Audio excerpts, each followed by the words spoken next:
కేటీఆర్ తన సొంత ప్రయోజనాల కోసమే హైదరాబాద్లో ఫార్ములా రేసింగ్ నిర్వహించారని నిజామాబాద్ డీసీసీ అధ్యక్షుడు మానాల మోహన్ రెడ్డి అన్నారు.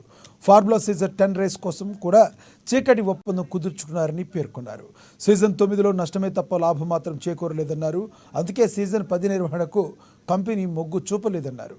సుమారు 200 కోట్లు ఖర్చు చేసి గొప్పలు చెప్పుకున్నారని, తన స్వప్రయోజనాల కోసమే కేటీఆర్ డ్రామాలు చేశారని విమర్శించారు. డిసెంబర్లో తమ ప్రభుత్వం అధికారంలోకి వచ్చాక రేసు నిర్వహణను రద్దు చేసిందని గుర్తు చేశారు. 55 కోట్లు తిరిగి ఇచ్చేందుకు కంపెనీ నిరాకరించిందని గుర్తు చేశారు. ఇందులో ప్రధానంగా కేటీఆర్, హరీష్ రావు గత సంవత్సర కాలంలో అబద్ధాలు నిజం చేయాలని ఒక కార్యక్రమాన్ని ముందట పెట్టుకుని ప్రభుత్వంపై బురద చల్లే కార్యక్రమాన్ని తీసుకెళ్ళి వాటన్నింటినీ చిత్తశుద్ధితో ఈ రాష్ట్ర ప్రభుత్వ మంత్రులు కానీ ముఖ్యమంత్రి గారు కానీ ఎప్పటికప్పుడు ప్రజలకు వివరించడంతో రోజు రోజుకి ఇబ్బందులు పడుతున్నారు.